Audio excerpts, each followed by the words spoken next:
sampai di pos sebelum puncak sekitar jam setengah 4. Di situ tuh ada pos yang dimana kalau misalkan kita teriak itu bergema gitu loh bang. Nah pas kita ngelewatin itu dia ngomong, bentar aku mau teriak dulu. Halo, ini aku Lulu, ini kayaknya menjadi pendakian pertama dan terakhirku deh. Aku udah ngambil palanya kan, Ayo kamu bisa. Aku nanti turun cari bantuan, kamu harus bisa bertahan ya. Dia udah nggak ngomong, cuma dia tuh masih hidup bang. Dia masih sakit katanya. Padahal posisinya tuh ini tuh udah kebelah. Terus aku naik ke atas rumah Lulu, disambut sama mamanya. Terus aku meluk mamanya gitu. Aku kan niatnya pengen minta maaf aja ya, sungkem gitu. Tapi dilarang sama dia. Ngomong kayak nggak usah nangis gitu. Ini emang takdirnya anak saya. Soalnya beberapa keanehan emang muncul setelah Lulu minta izin ngedaki itu tuh banyak tanda-tandanya. Ternyata anaknya mau pergi.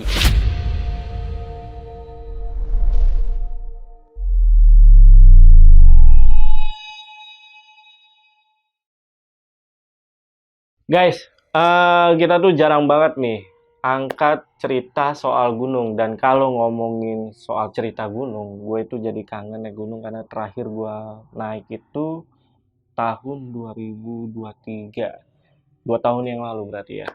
Nah, kalau dari kalian ada yang suka naik gunung juga gak?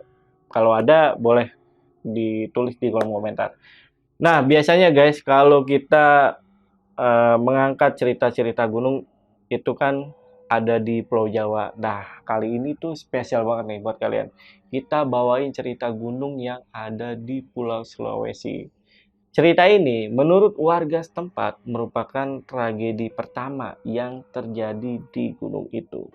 Jadi gimana cerita lengkapnya? Mari kita bahas di Saksi Misteri by Lentera Malam.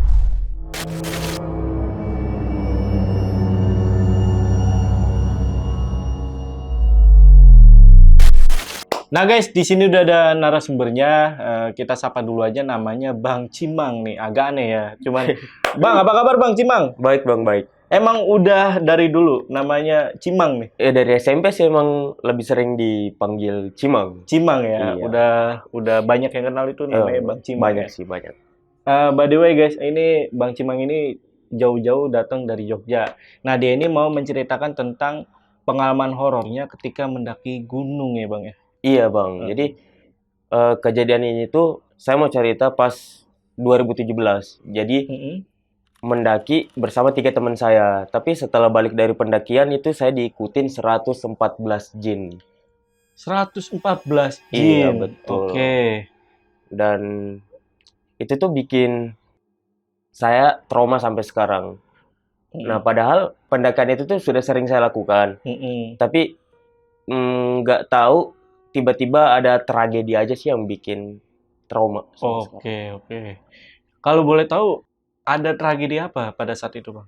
Banyak sih, Bang. Cuma tragedi itu tuh menjadi salah satu tragedi yang pertama di gunung tersebut. Dan sempat bikin warga tuh jadi gempar banget. Oh, jadi gempar di sana? Jadi gempar. Oke. Ini kalau boleh tahu gunungnya di mana nih? Gunungnya namanya Gunung Bambapuang. Di Sulawesi Selatan. Padahal sebelumnya saya sering ngedaki sampai pendakian ke-13, tapi pas pendakian ke-14 itu tragedinya terjadi. Di gunung yang sama nih? Di gunung yang sama. Bambapuang ini? Iya, betul. Oke. Yang penasaran simak video sampai habis, tapi sebelum itu seperti biasa kalau kalian pengen jadi narasumber di Lentera Malam sama seperti Bang Cimang nih, kalian DM aja ke Instagramnya Lentera Malam atau hubungi nomor yang ada di bawah ini. Oke guys. Kalau gue sih penasaran banget ya, karena gunungnya ini jarang banget nih. Biasanya gunung Pulau Jawa, tapi ini di Sulawesi ya? Iya, betul. Jadi sekali lagi, buat teman-teman yang penasaran sama cerita lengkap dari Bang Cimang, tonton video sampai habis dan tanpa basa-basi lagi, Saksi Misteri kita mulai.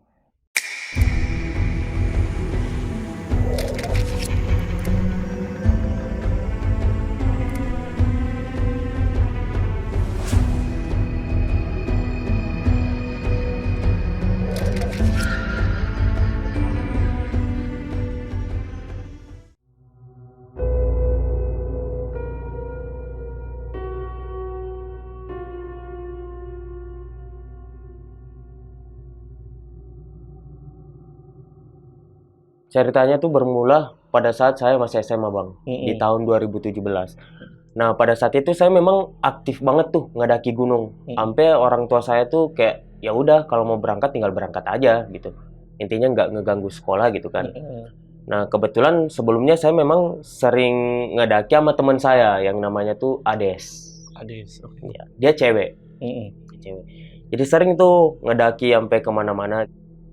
Cuma pas pendakian ke-13, saya mendaki di Gunung Bembak Puang ini sama si Ades ini. Beramai-ramai sama teman. Awalnya beramai-ramai.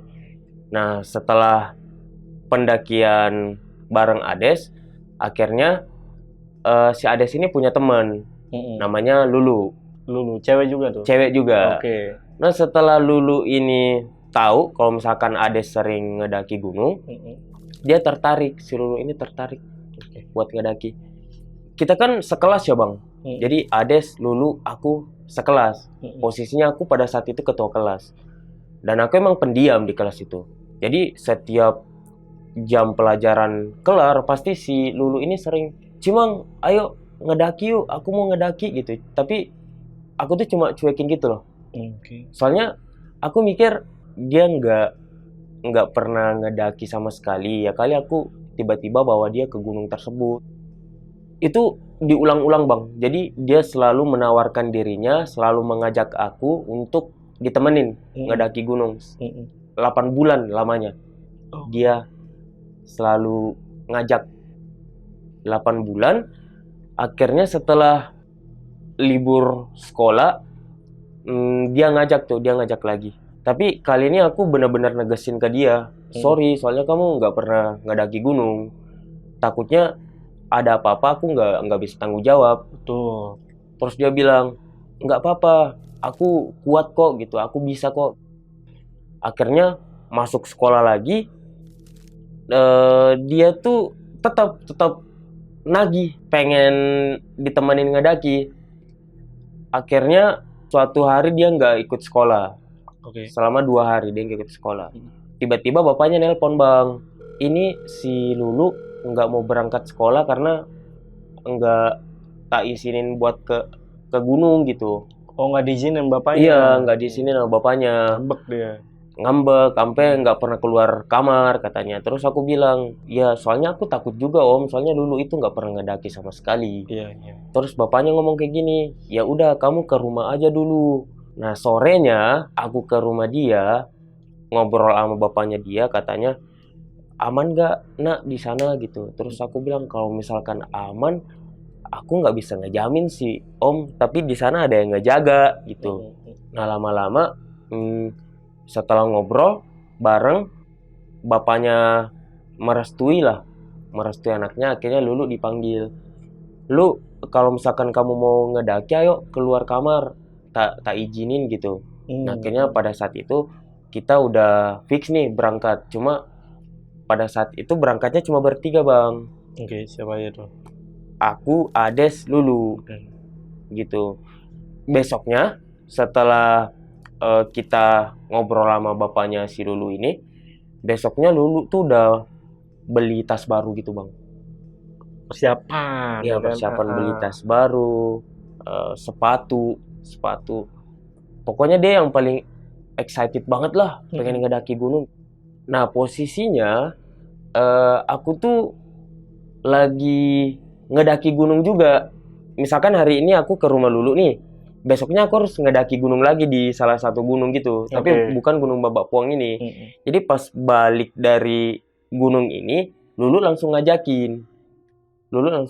Terus aku bilang, "Aku nggak bisa kalau sekarang. Gimana kalau misalkan besok aja?"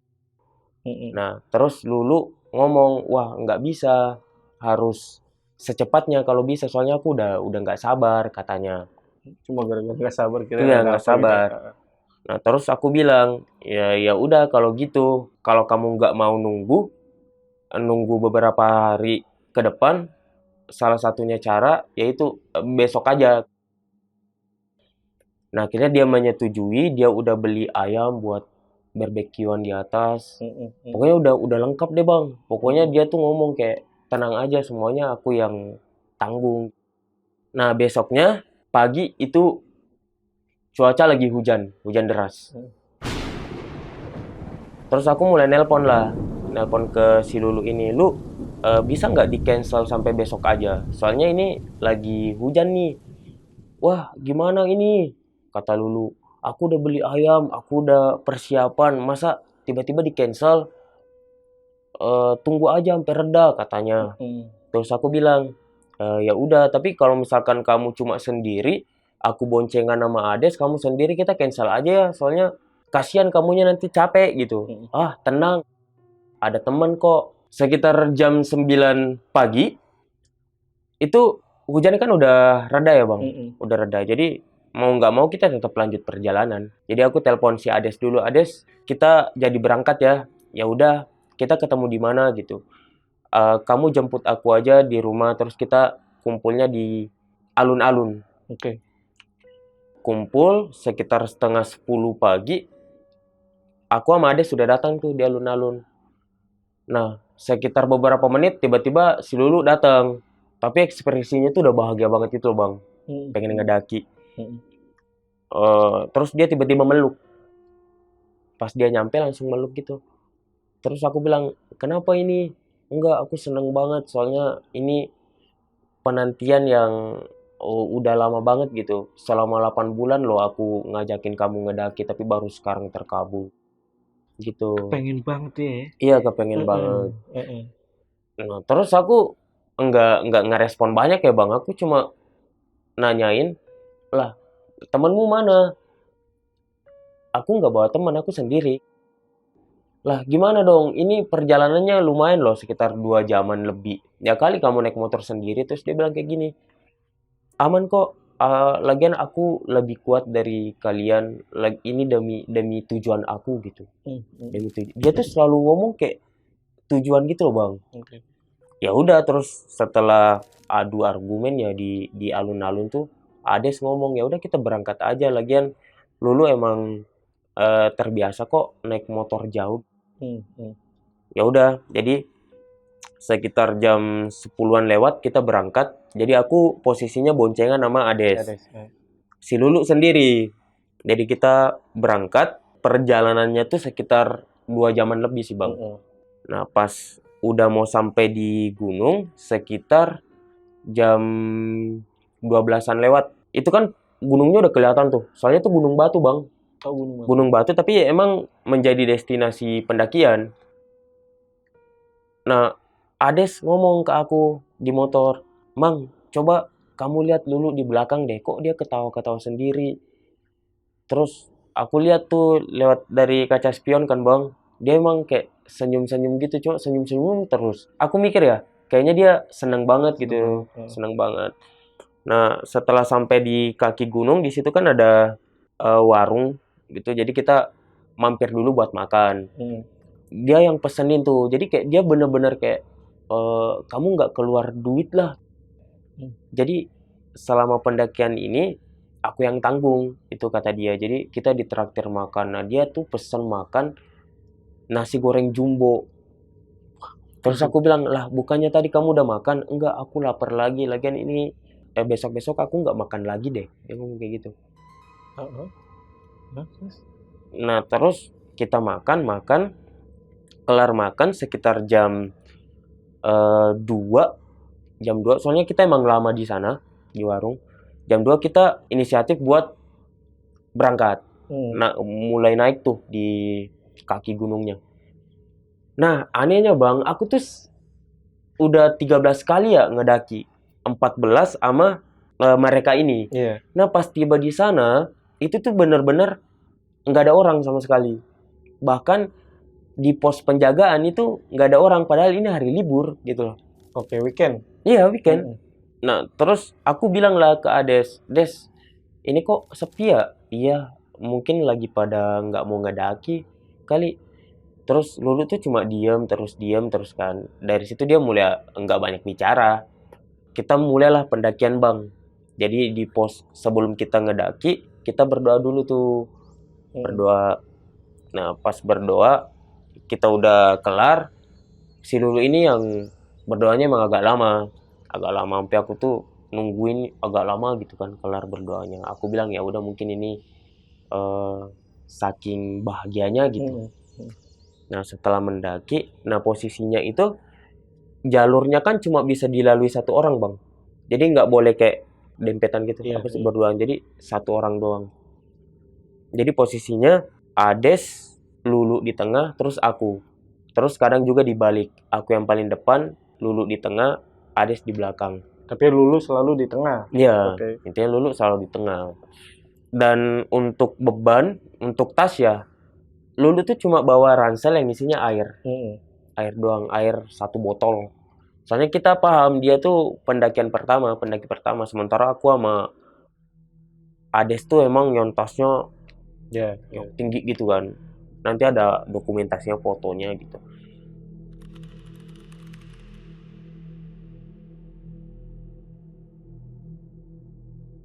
Jam 3-an itu udah masuk di pos 2. Aku ngebagi pendakian itu ada 4 pos. Jadi di pos 1 udah, pos 2 nyampe, si Lulu ini mulai merasa gerah, capek. Pas aku lihat dia duduk tuh di batu, terus aku bilang, kamu capek ya? Kalau capek istirahat aja ya, bilang. Diem, terus tiba-tiba berdiri, ayo, aku udah nggak sabar nih, masih jauh nggak sih? Lumayan. Udah jalan lagi tuh naik ke posko 3, dia mulai kepanasan. Terus si Ades ngomong, Mang, sini dulu. Kenapa? Kataku, coba lihat si Lulu. Ini dia katanya lihat selendang. Lihat selendang? Selendang apa? Kataku. Nggak tahu lah. Terus aku nyamperin si Lulu ini yang lagi duduk kan. Kamu kenapa? Lihat apa? Enggak, aku lihat selendang. Ah, kamu mulai ini kayaknya mulai capek. Mungkin kita lanjutnya besok aja ya lu. Besok-besok aja kita kesini. Soalnya puncak gunung itu nggak kemana kok. Yang lebih penting tuh keselamatan kamu kan. Pas aku ngomong kayak gitu dia langsung berdiri lagi bang. Tapi pas dia berdiri tuh kayak muka-muka yang nggak ada lelah gitu loh. Nggak kelihatan capek. Jalan kita tetap lanjut perjalanan. Kata Ades, aman kan? Terus aku bilang, aman sih, lihat aja gitu. Nah sampai di pos sebelum puncak sekitar jam 3:30, di situ tuh ada pos yang dimana kalau misalkan kita teriak itu bergema gitu loh bang. Nah pas kita ngelewatin itu dia ngomong, bentar aku mau teriak dulu. Dia neriakin temennya yang dulu tuh mereka berteman tapi bisa gitu loh. Dia teriak, halo, ini aku, Lulu, ini kayaknya menjadi pendakian pertama dan terakhirku deh. Soalnya aku udah capek banget. Tapi aku tuh nggak ada pikiran aneh-aneh ya bang. Jadi kayak aku cuma ketawa-ketawa aja. Udah jalan, ini udah puncak nih. Di sini pos yang tempatnya si Lulu teriak tuh udah deket pokoknya. Nah jadi aku bilang ke Ades, kamu duluan aja, kamu duluan ngambil tempat, aku sama Lulu aja. Memang jalur ke puncak itu ada satu jalur yang sekitar panjangnya tuh 1 meter lebih ya bang, itu tebing. Jadi kita ngelewatnya harus pegang tebing gini. Cuma gila ngeribet. ya cuma kalau misalkan jatuh pun itu tuh nggak langsung jatuh ke bawah, masih ada di bawah gitu lah. Oke, masih ada kayak masih ada, cuma pijakannya juga nggak terlalu sempit gitu loh bang. Masih kayak jalan, cuma emang harus kayak gini jalannya. Aku persilahkan tuh Ades duluan. Udah masalah Lulu mah biar aku gitu. Ya dia mungkin agak panik gitu kan, agak shock ngeliat jalurnya, cuma aman kok. Terus aku bilang lah pas Ades sudah berangkat, udah jalan menuju ke puncak, soalnya puncaknya emang udah deket bang, deket banget. Aku bilang, kamu duluan ya, kataku ke Lulu gitu. Kamu duluan ya Lu? Enggak ah, kamu aja. Enggak, biar aku bisa tuntun kamu jalannya. Kamu dong yang di depan katanya. Ya udah, aku di depan. Aku udah mulai pegangan ya bang. Terus aku bilang, kamu ikutin aku ya. Apa yang aku pegang, apa yang aku injek, itu yang kamu injek. Udah aman. Nah pas jalan aku kan ngelihat ke sini ya bang. Sementara lu di belakang aku nih. Jadi aku udah jalan, pas udah nyampe, aku ngeliat ternyata Lulu tuh nggak ngikut. Dia cuma sampai di tengah. Sampai di tengah, dia posisinya tuh lagi nunduk. Sambil megang nunduk kayak gini. Nunduk. Terus aku bilang, ayo, aku udah sampai loh. Dia masih aja nunduk tuh. Nunduk. Terus aku mulai kayak, weh, kamu bercanda ya? Kulurin tangan. Ayo sini tasmu atau tanganmu sini. Ini loh, tinggal sedikit lagi, tinggal beberapa langkah lagi. Terus dia ngeliat, tapi matanya tuh kayak melotot gitu loh. Melotot ke aku sambil ngomong kayak gini. Udah, kamu nggak usah ngehalangin saya, ngeganggu jalan. Aku loh udah mau pergi, aku loh udah mau sampai tujuanku. Dia ngomong kayak gitu. Terus aku bilang, ya udah, ini tinggal kamu injak ini loh Lu, aku bilang kayak gitu. Atau sini deh tanganmu. Terus dia bilang kayak gini, pergi, biar aku yang pergi sendiri. Nah terus karena aku bete juga ya bang, kayak apaan sih. Nah aku nyalain rokok, tak, tiba-tiba, buk. Iya, jadi pas aku ngeliat dia tuh udah ngejatuhin, jadi dia langsung jatuh gitu. Aku sempat ngeliat, soalnya kayak cuma gini doang, ekspresinya tuh cuma senyum terus kayak gini sambil ngeliat aku. Itu Dia udah jatuh di bawah. udah jatuh. Itu tuh aku kalau ngingat itu tuh kayak apa ya, masih kayak merinding gitu loh. Jadi tiba-tiba aja nggak ada apa-apa, Nggak ada teriakan atau nggak ada apapun. teriakan, tiba-tiba aja. Dan aku pun refleks kan ngelihat, jadi masih sempat ngeliat ekspresi dia sebelum dia benar-benar duk gitu, jatuh ke semak-semak dan sebagainya. Jadi pas dia jatuh, aku cuma bisa diam gitu loh bang, kayak aku nge-freeze. Ini mimpi nggak sih? Lama loh aku, sekitar 1 menitan lebih tuh aku tuh diam dulu sambil kayak nyadarin diri aku ya, ini mimpi nggak sih, ini mimpi nggak sih. Setelah aku sadar, wah enggak, ini bener-bener jatuh ini. Udah aku langsung naik tuh, aku panik, aku tasnya aku tinggal, naiklah aku nyusurin si Ades tuh. Ades sudah tiduran tuh sambil bersender kan di tas. Des, Lulu jatuh, gue bilang gitu. Lulu jatuh. Dia tuh kayak, apaan sih? Terus ku tempeleng, pak, Lulu jatuh. Hah? Terus dia kayak panik gitu, kayak orang yang pelongok-pelongok, teriak, lu, nggak ada sautan. Terus aku bilang, Lulu jatuh. Kamu di sini aja nungguin, kamu jangan kemana-kemana, aku bakal cari Lulu. Jadi aku turun lagi bang. Jadi udah bukan jalur tuh, aku udah nggak nurunin jalur lagi, udah nggak lewat jalur. Pokoknya aku lewatin aja kayak, wah tadi jatuhnya di sana, berarti aku harus turun ke bawah. Sebentar, itu kan ada landasan yang tadi lu bilang ada di bawahnya, nggak langsung jatuh. Iya, ke cuma gimana? itu tuh kayak di sebelah kiri. Oh, Jadi dia tuh masih di tengah bang. Jadi langsung lompat gitu. astaga. Tapi aku nggak tahu ya bang, dia lompat atau apa gitu. Intinya pas aku ngebalik badan, dia tuh udah posisi jatuh kayak gini, sambil masih di udara gitu. Dan setelah dicek sama tim SAR tuh, ketinggian kejatuhannya tuh 14 meter. 14 meter. 14 meter. Oke, lanjut dulu. Lu akhirnya nyari lah. Aku nyari. Pas aku nyari, aku kan juga kayak panik ya bang. Kayak turun-turun aja. Pas turun, kakiku tiba-tiba kesaleo. Jadi kayak aku juga terjun ke bawah. Nah beruntungnya aku pada saat itu posisiku tuh menghadap ke depan. Jadi aku udah target tuh, di depan ada pohon. Di depan ada pohon, jadi nanti aku bakal megang di sana gitu. Jadi pas megang, setengah badanku udah masuk jurang juga. Jadi kalau misalkan gak ada tanaman itu, kayaknya aku bakal terjun juga ke bawah gitu. Jadi kayak setelah naik, aku mulai kayak nggak mikir, wah tadi hampir jatuh, aku nggak mikir ke situ. Aku mikirnya, anak ini mana, Lulu ini mana. Soalnya aku mikir tuh, nanti kalau ketemu paling luka dikit gitu. Aku mikirnya kayak gitu ya bang. Paling kayak keselio atau apa, paling masih bisa lah lanjut gitu ya kan. Aku jalan-jalan sambil neriakin namanya si Lulu tuh, lu kamu di mana gitu. Tiba-tiba ada suara kayak suara ngorok-ngorok gitu bang.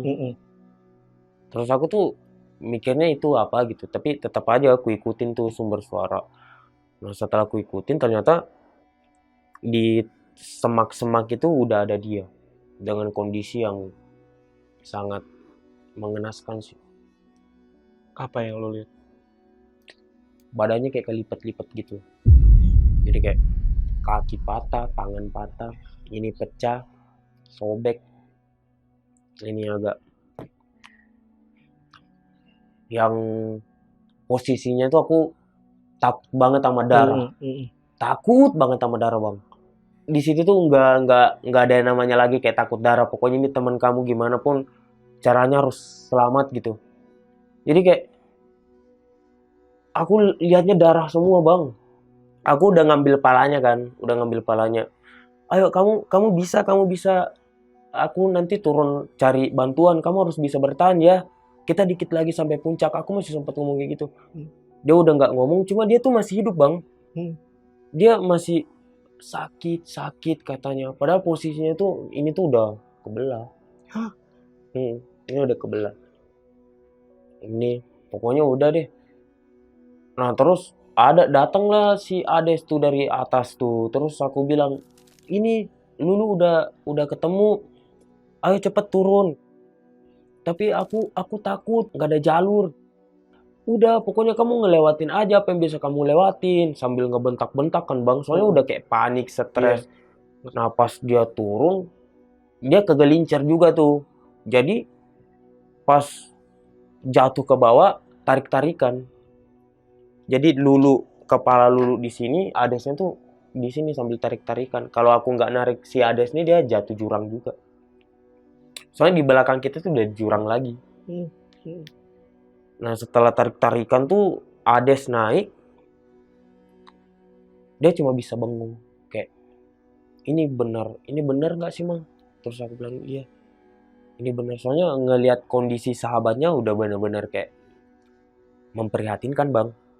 Nah habis itu aku bilang lah ke Ades, kamu jagain Lulu, kamu di sini, aku turun cari bantuan. Si Lulu ini masih sempat ngomong, aku sakit cepet, katanya cepet. Kasihan adekku nunggu, dia kan punya adek.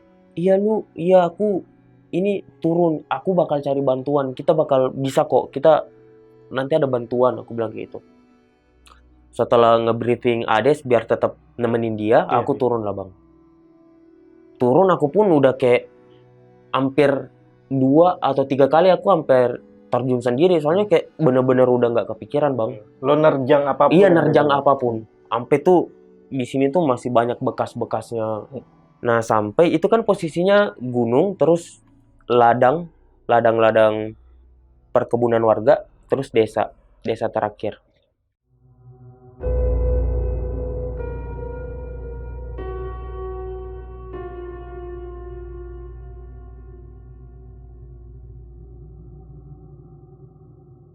Jadi pas aku sampai ladang ada bapak-bapak tuh naik motor habis dari ladang lah. Itu sekitar jam-jam udah mau gelap lah bang, udah maghrib. Nah aku bilang lah pak, aku minta tolong pak, temanku jatuh di atas. Oh ya udah mas, ditunggu ya. Karena aku nggak mikir apa-apa ya mas. Harusnya tuh aku boncengan sama si bapak ini buat turun ke rumah warga. Ternyata enggak, aku masih kayak udah milih jalan kaki aja sambil panik sendiri. Jadi di perjalanan aku menuju ke desa, ke bawah, itu tuh udah ada suara informasi dari toa masjid. Katanya, ayo ada yang jatuh di gunung Bambak Puang. Semua warga diharapkan untuk membantu. Itu kedengeran. Jadi pas kedengeran nih, aku tuh semakin merinding gitu, gemeter. Soalnya kedengeran warga tuh langsung gas motor, suara motor, itu kedengeran dari atas. Gas motor sambil suara histeris gitu loh. Karena ini kejadian pertama kali gitu loh. Ada yang jatuh. Nah pas aku udah mau sampai desa, itu kan jalannya agak menurun ya bang. Jadi pas menurun di sini ini hutan, aku muncul dari sini nih. Jadi di bawah ini udah ada warga. Jadi pas aku muncul, warga udah ngeliat aku, mereka tuh langsung histeris gitu. Histeris, nangis. Wah kasihan, itu anaknya nu udah datang gitu, temennya udah datang. Udah aku langsung pingsan. Di situ lu pingsan. Iya, aku langsung pingsan. Itu udah banyak warga di situ. Iya banyak warga. Sigap ya mereka ya. Iya. Nah pas aku bangun di masjid. Aku lihat jam tuh udah 5:30. Setengah enam. Ke masjid 5:30. Aku masih kayak positive thinking, wah nanti masih bisa selamat kok, aku bilang kayak gitu kan. Soalnya warga juga nenangin gitu, kayak tenang, ini mah sering mah orang ini jatuh cuma paling lecet doang, paling ini doang gitu Oh, loh. nenangin lo ya. Iya nenangin. Enggak bu, pokoknya aku mau ngeliat temenku. Pas aku keluar dari masjid, aku udah ngeliat warga tuh udah kayak ular gitu loh bang, berjejer di punggung gunung buat nyelamatin si Lulu. Jadi kayak warga tuh berbondong-bondong bawa bambu sama sarung buat nandu. Itu aku lihat, itu ada dokumentasinya juga. Warga berbondong-bondong. Nah, pas setelah itu si Ades datang digendong sama orang. Dia langsung meluk. Si Lulu masih ini kok masih selamat katanya sambil nangis bang. Si Lulu masih semangat, dia tadi sempat ngobrol kok sama aku katanya mau balik ke rumah buat melukin adiknya gitu. Terus aku bilang ya udah emang berarti kita nggak bakal dimarahin ya sama orang tuanya. Aku sampai ngomong kayak gitu. Enggak kok tadi dia masih ngobrol. Tiba-tiba warga yang udah nandu si Lulu ini udah datang. Terus ada yang nanya bang, salah satu warga nanya ke orang yang habis nolongin dulu, gimana dia pakai bahasa sana ya? Terus kata bapaknya udah nggak selamat.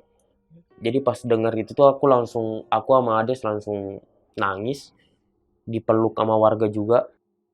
Terus datang ambulan, datang polisi. Pokoknya pas jenazahnya Lulu tuh diangkat, itu berbarengan dengan suara ambulan yang datang, suara warga yang habis bawa jenazahnya si Lulu tuh, itu berbarengan bang.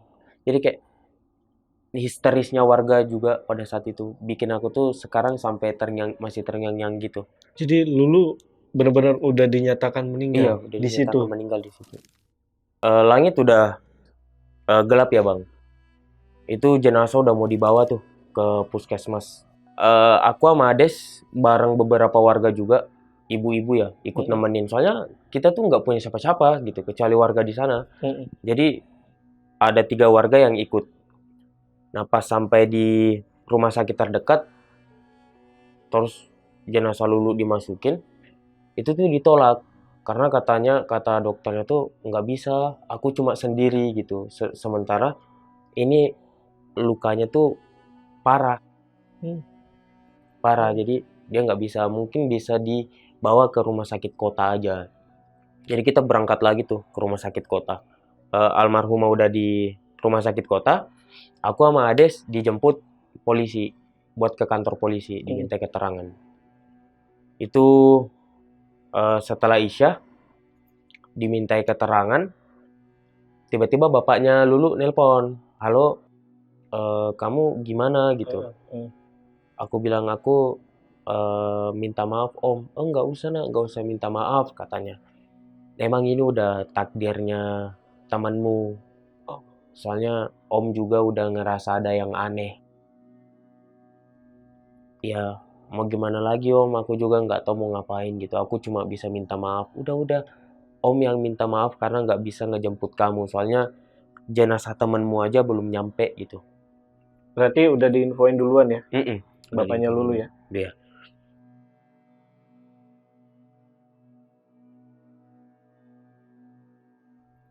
Aku dari habis Isya sampai jam 1 malam diinterogasi di kantor polisi.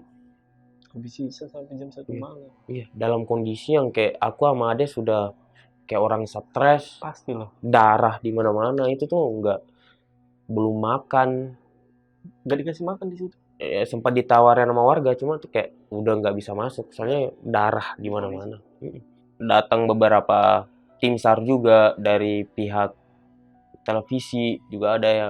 Oh, sempat ada. Iya, stasiun TV salah satu yang terbesar juga ada yang ngeliput. Oh. Ada yang ngeliput pada saat itu. Ditanyain kronologinya dan sebagainya. Cuma ya mereka tuh cuma kayak, oh kamu pasti salah jalur gitu, kamu pasti ini, kamu pasti itu gitu. Maksudnya apa gimana? Jadi kayak pas diinterogasi itu, aku tuh sama Ades disudutkan gitu loh. Kayak kamu salah jalur ini, kamu lewat jalur mana? Aku lewat jalur ini bang. Wah enggak, pasti kamu lewat ini kan, lewat jalur yang ini kan. Sama siapa di itu? Sama beberapa wartawan. Wartawan ya? Iya. Terus kayak yang keluar di koran kan kayak pendaki akibat salah jalur gitu. Padahal posisinya aku yang ngeliat. Aku aja nggak bisa ngejelasin gitu loh, tiba-tiba aja jatuh gitu. Emang wartawannya itu pernah mendaki gunung apa? Dia kok bisa bilang salah jalur Ada gitu? tim SAR kayaknya deh. Hah? Tim SAR kayaknya, antara wartawan dan Untuk tim SAR. tim SAR itu. Iya. Setelah diinterogasi, ini dinyatakan murni kecelakaan. Murni kecelakaan. Iya, murni kecelakaan.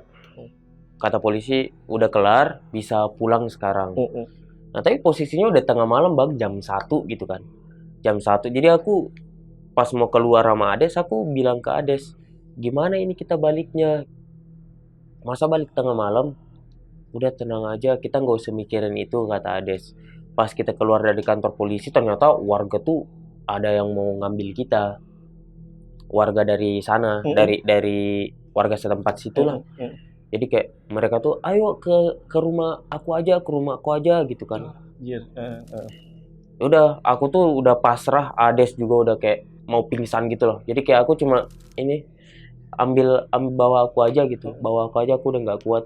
Jadi kita dibawa ke salah satu rumah warga. Nah, kita cuma ganti baju doang. Jadi kita tuh tidurnya udah masih bau darah gitu loh bang. Jadi posisinya tuh jam-jam 2-an, sempet ada cekcok juga sih di luar sebelumnya. Ada beberapa wartawan yang masih mau nginterogasi kita gitu loh. Anjir, serius? Dari stasiun TV. Tapi dilarang sama warga, malah dibentak sama warga. Kamu ini nggak punya hati nih, anak orang gitu, udah capek, udah apa gitu. Akhirnya dijagain sama warga malam itu. Depan rumah orang itu dijaga warga. Solid banget ya warga. Nah, pas jam 2-an, Ades kan tidur di dalam kamar ya bang. Di dalam kamar. Terus aku di depan pintu kamarnya Ades. Nah, aku tidurnya tuh menghadap ke kiri. Nah, ini jam 2-an nih. Aku nggak bisa tidur. Aku kayak tidur ayam lah bahasanya ya. Nah, pas aku menghadap ke kiri, udah masih mikir ini mimpi nggak sih, Nah, sementara kan posisi tasnya almarhumah kan masih di belakang aku bang. Oh, masih kita bawa. Jadi kayak bau minyak telonnya dia itu masih kecium semua, bau darah dan sebagainya gitu. Nah, tiba-tiba ada yang manggil, Cimang. Nah, terus aku tuh mikir kayak, wah aku mimpi nggak sih atau ini nyata ya? Tapi dipanggil lagi tuh 3 kali, Cimang gitu kan. Wah, ini nggak mimpi, ini aku sadar. Pas aku balik badan, ada si almarhumah. Di samping tasnya dia, lagi duduk kayak gini. Cuma mukanya tuh nggak serem. Mukanya lulu, tapi cuma ada darah doang di sini. Seingatku. Iya, di sini. Jadi dia sambil ngeliatin aku kan balik ya bang, otomatis saling hadap-hadapan. Terus dia bilang kayak gini, udah gak usah bersalah, ini salah aku kok. Nah, kamu gak usah mikirin, ini salah aku. Dia ngulang itu 3 kali. Terus aku cuma ngangguk, terus balik badan. Pas aku balik badan, tiba-tiba Ades di kamar teriak, aku panik, yang punya rumah panik. Kita masuk ke kamar Ades ngomong kayak gini, tadi Lulu datang katanya sambil nangis gitu loh. Nah dari situ aku mikir kalau malam itu tuh emang Lulu datang. Soalnya pas aku habis ngobrol sama Lulunya, balik badan bersama dengan Ades yang teriak gitu. Terpanik, ditenangin gitu. Soalnya Ades ngomongnya kayak Lulu datang, beneran Lulu datang, baru aja dia datang. Udah tenangin sama yang punya rumah. Terus aku juga cuma bisa bengong gitu, soalnya kayak wah ini benar-benar ada ya ternyata gitu. Ada ternyata. Udah ditenangin, aku pun balik tidur, terus Adesnya nggak tahu dia masih kayak ditenangin sama si ibu-ibu gitu. Udah, terus aku nggak ingat lagi, intinya aku tidur pada saat itu.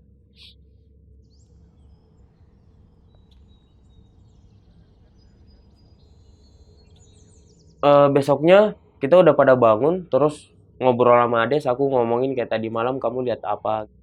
Nggak lihat apa-apa, cuma aku ngeliat Lulu terus berdiri depanku sambil senyum aja gitu. Makanya aku kaget, terus aku teriak. Dia ngomong kayak gitu. Ya udah aku cerita juga kalau misalkan sama Lulu ngomong kayak gini. Kalau misalkan dia yang salah, kita nggak usah pikirin katanya. Nah, habis ngobrol, kita pamit ke warga, kita dijemput. Jadi kita pulang ke kota, Bang. Pas nyampe di kota, itu terakhir aku ketemu sama Ades. Soalnya dia langsung balik dijemput sama keluarganya. Terus aku juga balik dijemput sama keluargaku. Nah, itu terakhir kali aku ketemu untuk beberapa waktu yang lama. Oke. Soalnya setelah kejadian itu benar-benar kita tuh kayak orang stres gitu loh, orang trauma, banyak diem, Ades banyak diem, aku banyak diem. Nah, malam pertama setelah aku sampai di kota, di rumahku, lebih tepatnya di rumahku. Malam pertama itu Lulu datang lewat mimpi. Dia selalu datang di jam 12. Dia selalu ngomong kayak gini, udah gak usah dipikirin, ini salahku kok. Kamu gak usah khawatir. Kamu gak usah mikir. Itu pasti diulang 3 kali, Bang. Kalau dia habis datang kayak gitu, aku pasti bangun terus keringetan, panik, ketakutan. Nah itu diulang terus tuh sampai di malam kedua sama.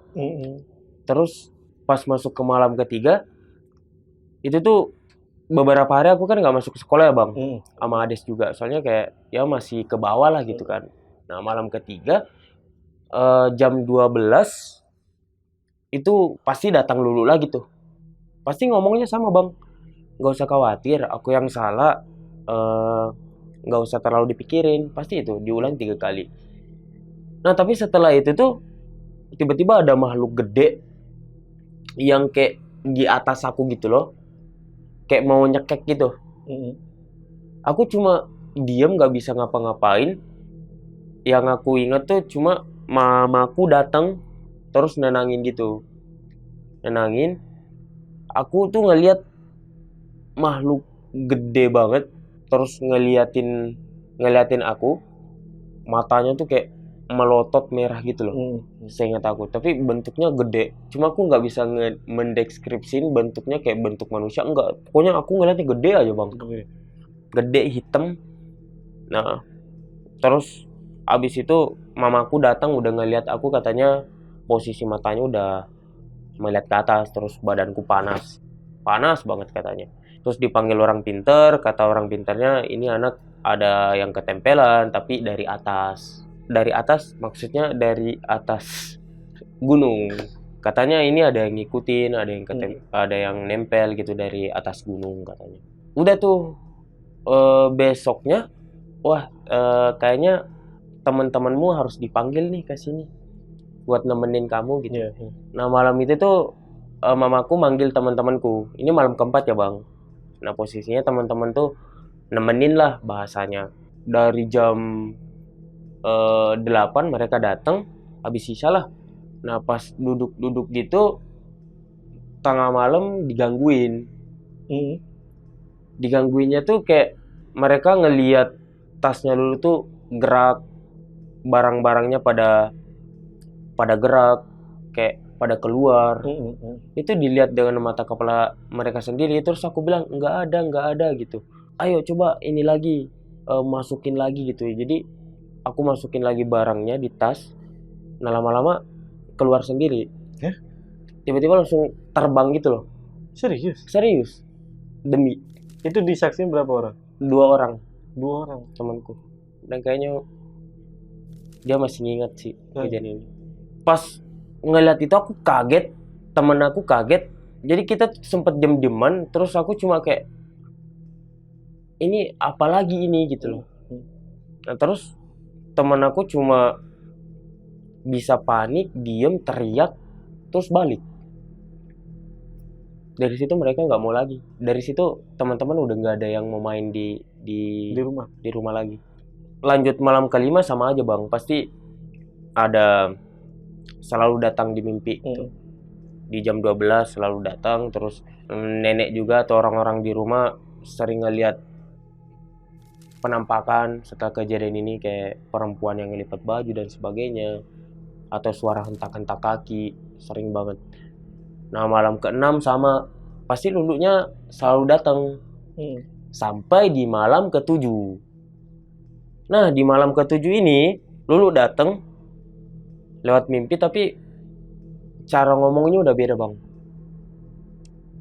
Cara ngomongnya udah beda, udah agak tegas. Dia ngomong kayak gini, udah kamu gak usah merasa bersalah, ini salahku, kamu balikin aja tasku. Itu diulang 3 atau lebih deh, diulang-ulang.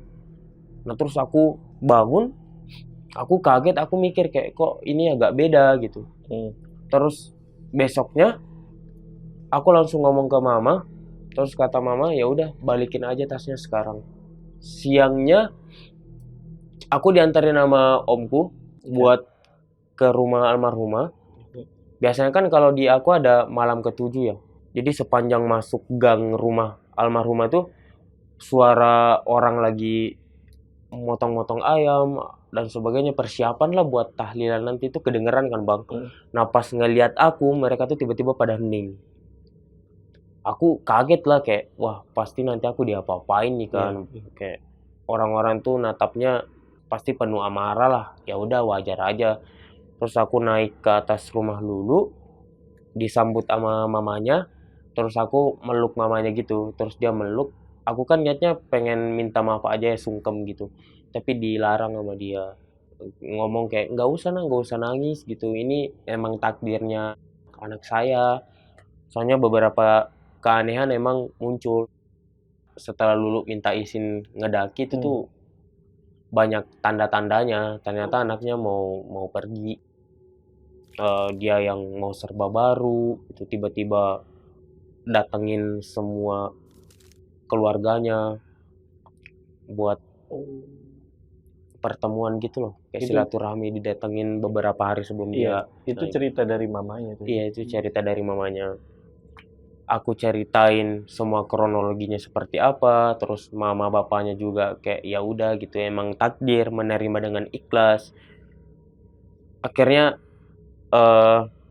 tasnya pun ku kembalikan. Nah pas udah ke rumahnya si almarhumah, udah minta maaf-maafan, udah aku langsung balik. Langsung balik, terus aku merasa lega aja sih bang setelah itu. Soalnya kayak wah udah nggak ada tuntutan lagi, nggak ada apa-apa. Nah barulah besoknya aku udah masuk sekolah tuh. Pas aku masuk sekolah agak gimana gitu bang, kayak orang-orang tuh ngelihatnya beda aja. Sampai aku diteror juga.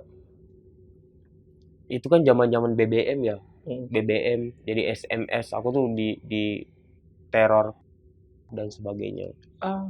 Sama temen sendiri tuh. Aku nggak tahu siapa, intinya kayak pasti intinya banyak banget pembunuh gitu loh. Terus di kelas aku jadi pendiam, Ades juga. Soalnya aku sekelas kan bang, jadi bangkunya Lulu tuh kosong. Selama di kelas tuh aku sering dapat perundungan setelah kejadian itu. Dibully. Dibully, dikatain. Terus karena aku diam aja dikatain, mungkin mereka kayak kesel gitu soalnya aku nggak ngerespon ya, jadi kayak mainnya budak fisik. Wih. Iya, aku pernah dipukul pakai buku setebal ini dari belakang. Sama cowok apa sama cewek? Cowok. Cowok. Terus tas dibuang di sumur, dimasukin tas diisi batu gitu-gitu. Tiba-tiba jalan di Sorry, waktu itu lu kelas berapa? mau naik kelas 3 SMA. Ih, masih setahun lagi itu ya. Iya. Masih panjang itu ya. Iya. Nah, tapi aku akhirnya ngelapor sama mama, terus mama ngelapor ke kepala sekolah. Akhirnya aku dipindahin ke kelas yang baru. Ades gimana tuh? Ades tetap di kelas yang lama. Ngalamin juga gak? Enggak, kalau Ades. Enggak. Mungkin karena wanita? Iya, karena dia wanita. Nah, setelah pisah kelas ya Bang, itu kan sempet ketemu sama Ades, cuma aku lupa kapan gitu. Cuma semenjak aku pisah kelas, aku sempat ngobrol sama dia. Katanya tuh setelah sekian lama kita diam-diaman ya, akhirnya ketemu ngobrol. Yang awalnya kita nggak mau ceritain hal yang udah menjadi trauma kita, akhirnya kita berani buka-bukaan. Kata Ades kemarin Lulu datang gitu, mimpi terakhir tuh dia lagi di padang rumput gitu loh. Padang rumput senyum, terus sama, mimpiku juga sama. Oh, sempat ngeliat juga. Jadi mimpi terakhir setelah aku balikin tas itu, dia tuh datang malamnya Bang. Terus pamit doang, dada-dada. Cuma yang aku lihat tuh cuma hijau gitu, tapi ada lulunya. Dan itu mimpiku sama mimpinya Ades. Nah itu baru aku ngobrol sama Ades, aku pindah kelas sudah. Setelah itu aku nggak pernah lagi ngobrol sama Ades. Sampai aku tamat sampai sekarang. Ah, serius? Serius. Ades kalau nonton mungkin Bang Cimang ini kangen nih. Nanti kamu diundang di sini juga. Tapi Ades tahu Cimang di mana dia? Di Sulawesi kah atau dia pindah juga? Tahu aja. Setahu Ades. Tahu Cimang. Aku nggak tahu. Benar-benar nggak tahu ya? Iya. Soalnya WhatsApp BBM gitu. Soalnya kayak menimbulkan trauma aja Bang. Iya, paham sih, paham. Nah, jadi setelah itu aku kan lulus sekolah ya, udah lulus SMA. Akhirnya aku keterima kuliah beasiswa di Makassar, di salah satu kampus di Makassar. Jadi pas hari pertama masuk kelas, tiba-tiba ada yang datengin. Kamu kenal aku nggak? Dia bilang kayak gitu. Terus aku bilang, sorry Bang, aku nggak kenal. Wah, coba kamu ingat-ingat aku lagi. Pasti kamu ingat. Terus aku bilang, enggak Bang, sorry banget aku nggak kenal. Kalau bisa kasih tahu dong siapa gitu kan. Akhirnya dia bilang kayak gini, aku si ini yang pernah ngegendong jenazah almarhumah.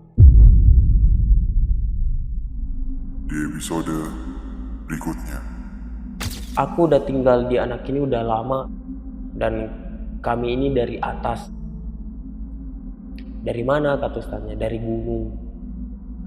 Kenapa ngikutin anak ini gitu? Enggak aja, mau ngikutin aja, soalnya kasihan. Ada berapa kamu bawa orang ke sini gitu? Ada 114 jin. Dan itu dari gunung. Itu dari gunung. Dia bilang dari gunung ya. Iya.